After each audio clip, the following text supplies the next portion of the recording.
నమస్తే, welcome to special focus. నేను సునీల్. 15 నెలలు, 50,000 ప్రాణాలు.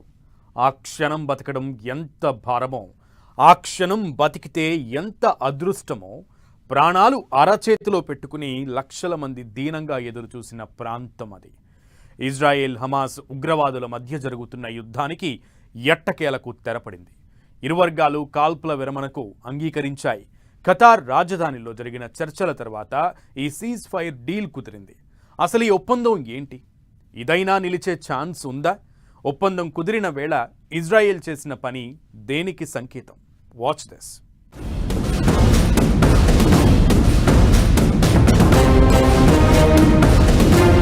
పదిహేను నెలల యుద్ధానికి end card. Israel Hamas cease fire deal. ఒప్పందం వేళ ఇజ్రాయెల్ దూకుడు, గాజాపై బాంబులతో భీకర దాడులు. ఇజ్రాయెల్ దూకుడు దేనికి సంకేతం? అసలు ఈ ఒప్పందం నిలిచేనా? బలైన వేల ప్రాణాలు, బార్డర్ దాటిన లక్షల బతుకులు. 15 నెలల్లో గాజాలో కనిపించిన పరిస్థితులివి. ఇజ్రాయెల్ హమాస్ యుద్ధంలో ఆ తుపాకీ శబ్దం కింద మూగబోయిన ప్రాణాలు ఎన్నో. ఈ యుద్ధం ఏ విధ్వంసానికని ప్రపంచం భయపడుతున్న వేళ కీలక పరిణామం చోటు చేసుకుంది. ఎట్టకేలకు పశ్చిమాసియాలో శాంతి నెలకొనే పరిస్థితులు కనిపిస్తున్నాయి.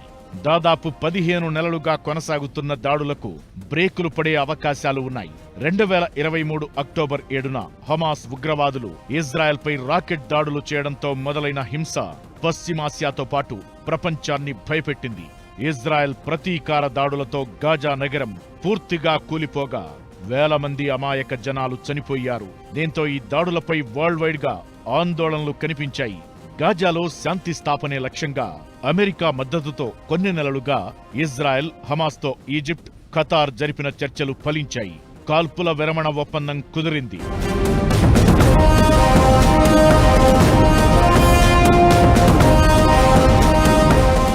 జనవరి 19 నుంచి ఈ ఒప్పందం అమల్లోకొచ్చే అవకాశముందని తెలుస్తోంది. కాల్పుల విరమణతో పాటు బందీల విడుదల అంశాలు కూడా ఒప్పందంలో ఉన్నాయి. 6 వారాల పాటు కాల్పుల విరమణ ఒప్పందం అమల్లో ఉండనుంది. ఆ తరువాత యుద్ధాన్ని పూర్తిగా ముగించేందుకు ఇజ్రాయెల్, హమాస్ ప్రతినిధులు మళ్లీ చర్చలు జరుపుతారు. పశ్చిమాసియాలో ఉద్రిక్త పరిస్థితులను తగ్గించేందుకు అమెరికా సహా పలు దేశాలు చాలా కష్టపడుతున్నాయి. గాజా శాంతి స్థాపనకు మధ్యవర్తిత్వం వహించిన ఈజిప్ట్, ఖతార్ పాత్ర మరింత కీలకం. ఇజ్రాయెల్ హమాస్ మధ్య ఉద్రిక్తతలను చల్లార్చే దిశగా అమెరికా అధ్యక్షుడు బైడెన్ గతేడాది మేలో కొత్త ఒప్పంద ప్రతిపాదనను తీసుకొచ్చారు. బందీల విడుదలతో పాటు కాల్పుల విరమణకు అందులో పిలుపునిచ్చారు. ఖతార్ ద్వారా హమాస్కు ఆ ఒప్పందం చేర్చారు. దీనికే ఇప్పుడు ఇజ్రాయెల్ హమాస్ మధ్య ఒప్పందం కుదిరింది. ఇప్పుడు ఈ ఒప్పందానికి ఇజ్రాయెల్ హమాస్ అంగీకారం తెలిపాయి. మొత్తం 3 దశల్లో కాల్పుల విరమణ ఒప్పందం పూర్తవుతుంది. తొలి దశలో అంటే మొదటి 6 వారాల్లో ఇజ్రాయెల్లోని జైళ్లలో ఉన్న పాలస్తీనా ఖైదీలకు బదులుగా హమాస్ చెరలో ఉన్న 33 మంది బందీలను విడుదల చేస్తారు. బందీల్లో మహిళలు, పిల్లలు, వృద్ధులు ఉన్నారు. ఇకటు గాజాలో జనాలు ఎక్కువగా ఉన్న తూర్పు ప్రాంతం నుంచి ఇజ్రాయెల్ తన సైన్యాన్ని వెనక్కి తీసుకుంటుంది. నిరాశ్రయులైన పాలస్తీనీయులు తిరిగి తమ ఇళ్లకు చేరుకుంటారు. ఇకపై అక్కడికి ప్రతిరోజు మానవీయ సాయం కింద సరుకులు తీసుకొచ్చే లారీలు వస్తాయి. ఇక రెండో దశలో భాగంగా మిగతా బందీలను విడుదల చెయ్యాలి. గాజా నుంచి ఇజ్రాయెల్ పూర్తిగా బలగాలను వెనక్కి తీసుకుంటుంది. ఈ చర్చలు జనవరి 16 నుంచి స్టార్ట్ అవుతాయి. ఇక మూడో దశలో గాజా పునర్నిర్మాణం, మిగిలిన బందీల అప్పగింతపై చర్చిస్తారు. జో బైడెన్ ఇప్పటి వరకు అమెరికన్ ప్రెసిడెంట్గా డెమోక్రాటిక్ పార్టీకి చెందిన జో బైడెన్ తన పదవీ విరమణ చేసే ఈ సమయంలో చాలా ప్రోయాక్టివ్ స్టాన్స్ తీసుకొని ఆయన చాలా ఉత్సాహంగా, ముఖ్యంగా ప్రపంచానికి ఏం తెలియజెప్పాలనుకున్నాడంటే డెమోక్రాటిక్ పార్టీకి చెందిన ప్రెసిడెంట్ని అయిన నేను జో బైడెన్ని I could bring peace between 2 warring parties, ఇజ్రాయెల్కి పాలస్తీన్కి మధ్య శాంతి నెలకొల్పడంలో నేను సఫలీకృతున్నాయని ప్రపంచానికి చెప్పడానికి సంబంధించి ఆయన ట్రంప్ అధ్యక్ష పగ్గాలు చేపట్టడానికి ముందే ఇజ్రాయెల్ హమాస్ మధ్య ఒప్పందం కుదిరేలా బైడెన్ సర్కార్ ఒత్తిడి చేసినట్టు తెలుస్తోంది. ఇక కాల్పుల విరమణ ఒప్పందంతో గాజా జనాలు సంబరాలు చేసుకున్నారు. అందరూ గుమిగూడి ఒకరినొకరు హక్ చేసుకున్న ఫోటోలు సోషల్ మీడియాలో వైరల్ అయ్యాయి. ఇక అటు కాల్పుల విరమణ ఒప్పందం కుదిరిన కొన్ని గంటల్లోనే మరో షాకింగ్ ఘటన జరిగింది. గాజాపై ఇజ్రాయెల్ తీవ్ర స్థాయిలో విరుచుకుపడింది. గాజా కాల్పుల విరమణ ఒప్పందం 19 నుంచి అమల్లోకి వస్తుంది. అయితే ఈలోపు గాజాపై ఇజ్రాయెల్ పెద్ద ఎత్తున విరుచుకుపడింది. దీంతో స్థానికులు భయభ్రాంతులకు లోనయ్యారు. ఈ దాడుల్లో పలు భవనాలు కుప్పకూలగా చాలా మంది గాయపడినట్టు తెలుస్తోంది. ఇదే ఇప్పుడు మరిన్ని భయాలకు కారణమవుతోంది. ఒప్పందం కుదిరిన వేళ ఇజ్రాయెల్ ఈ స్థాయిలో దూకుడు చూపించడమేంటనే అనుమానాలు వ్యక్తమవుతున్నాయి.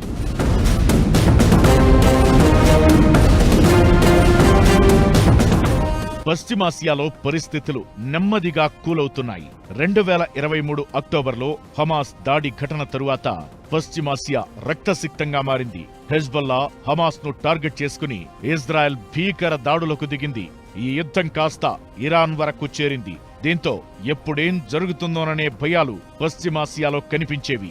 అయితే గతేడాది నవంబర్లో హెజ్బొల్లాతో సీజ్ ఫైర్ డీల్ కుదిరింది. ఇప్పుడు హమాస్తోనూ కాల్పుల విరమణ ఒప్పందం జరిగింది. దీంతో మిడిల్ ఈస్ట్ లో పరిస్థితులు నెమ్మదిగా చక్కబడుతున్నాయి. ఈ యుద్ధం ఎక్కడ ప్రపంచ యుద్ధానికి దారితీస్తుందోననే భయాలు కూడా నెమ్మదిగా తగ్గిపోతున్నాయి. హమాస్తో ఇజ్రాయెల్ సీజ్ ఫైర్ డీల్ పై ప్రపంచ దేశాలు కూడా హర్షం వ్యక్తం చేస్తున్నాయి.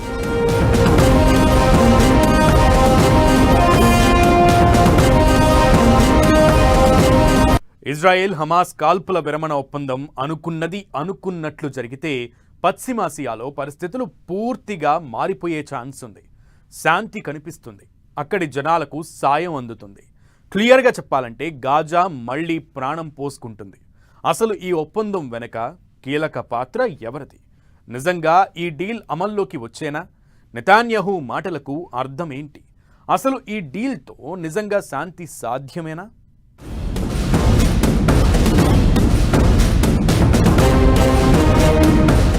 సీజ్ ఫైర్ డీల్ వెనుక చక్రం తిప్పిందెవరు? ఈ డీల్ క్రెడిట్ దక్కాల్సిందెవరికి? ఒప్పందం అమలయ్యే ఛాన్స్ ఉందా? నెతన్యాహు మాటలకు అసలు అర్థమేంటి? సీజ్ ఫైర్ డీల్తో శాంతి పరిస్థితులు సాధ్యమేనా? పశ్చిమాసియాలో పరిస్థితులనే కాదు, గాజా భవిష్యత్ను మార్చేంత శక్తి ఉంది ఈ సీజ్ ఫైర్ డీల్కు. ఒప్పందానికి అమెరికా, ఖతార్, ఈజిప్టులు మధ్యవర్తిత్వం వహించాయి. అయితే క్రెడిట్ ఇవ్వాల్సింది మాత్రం ఖతార్కే. ఒక్క పూటలో ఒక్క రోజులో జరిగిన డీల్ కాదిది. గతంలో 2 సార్లు కాల్పుల విరమణపై చర్చలు జరిగాయి. అయితే అవేవీ సక్సెస్ కాలేదు. అయితే గాజాలో శాంతి స్థాపన కోసం ఖతార్ చేసిన మధ్యవర్తిత్వ ప్రయత్నాలు ఆసక్తికరంగా సాగాయి. 2012 నుంచి దోహాలో హమాస్ తన కార్యకలాపాలను నిర్వహిస్తోంది. దీంతో పశ్చిమాసియా ఉద్రిక్తతలను చల్లార్చే ప్రయత్నాల్లో ఖతార్ కీలకంగా వ్యవహరించే ఛాన్స్ ఉందని మొదటి నుంచి చర్చ జరగ్గా ఆ దేశం అలానే ముందుకెళ్లింది కూడా. ఒకానొక దశలో అమెరికా ప్రతిపాదించిన ఒప్పందంపై హమాస్ వెనక్కి తగ్గింది. దీంతో మధ్యవర్తిత్వం వహించే ప్రయత్నాలను ఖతార్ నిలిపేసిందనే ప్రచారం జరిగింది. దోహాలో హమాస్ కార్యకలాపాలను బహిష్కరించాలని అమెరికా ఇచ్చిన పిలుపును కూడా పక్కనబెట్టి మరీ చర్చలను ముందుకు తీసుకెళ్లి పురోగతి సాధించింది ఖతార్.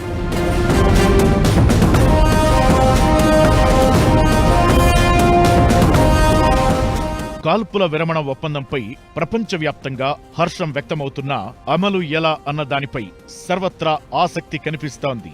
ఇజ్రాయెల్ ప్రధాని నెతన్యాహు చేసిన వ్యాఖ్యలు మరింత హాట్ టాపిక్ అవుతున్నాయి. కాల్పుల విరమణ ఒప్పందం తుది ముసాయిదాపై ఇంకా కసరత్తు జరుగుతోందని, ఈ సమయంలో ఏదైనా జరిగే అవకాశం ఉందంటూ నెతన్యాహు మాటలు మరిన్ని అనుమానాలకు తావిస్తున్నాయి. అయితే ఒప్పందానికి సంబంధించి నెతన్యాహు కేబినెట్ ఆమోదం తెలపాల్సి ఉంటుంది. అది కొద్ది రోజుల్లోనే పూర్తయ్యే ఛాన్స్ ఉంది. ఈలోపు అనుకున్నట్లు జరిగితేనే ఒప్పందం పట్టాలెక్కే అవకాశాలు ఉంటాయి.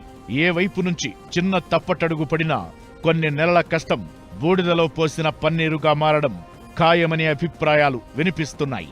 గాజాలో శాంతి ఒప్పందం కుదరగా మరో చోట మాత్రం వివాదం మొదలైంది. ఈ ఒప్పందం కుదిర్చిన ఘనత సొంతం చేసుకోవడం కోసం ట్రంప్, బైడెన్ మధ్య మాటల యుద్ధం మొదలైంది. దీనికి కమలా హ్యారిస్ కూడా తోడయ్యారు.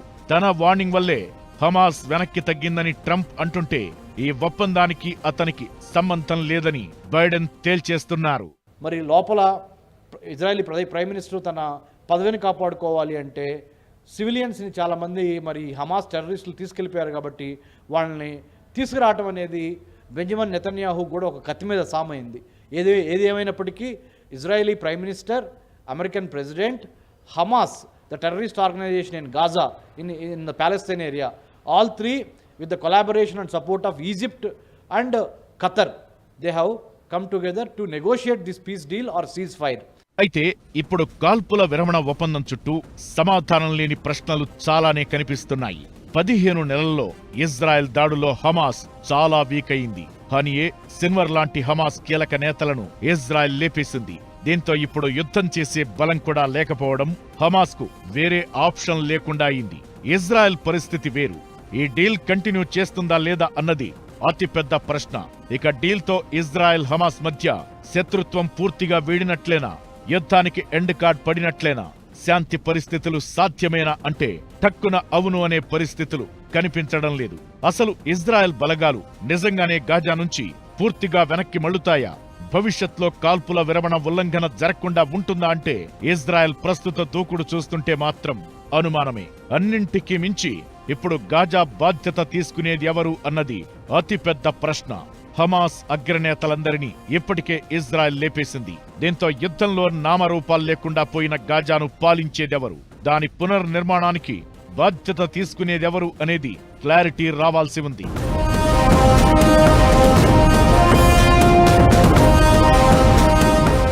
2023 అక్టోబర్ 7న హమాస్ మిలిటెంట్ గ్రూప్ అకస్మాత్తుగా గాజా స్ట్రిప్ నుంచి ఇజ్రాయెల్లోకి ప్రవేశించి దాడి చేసింది.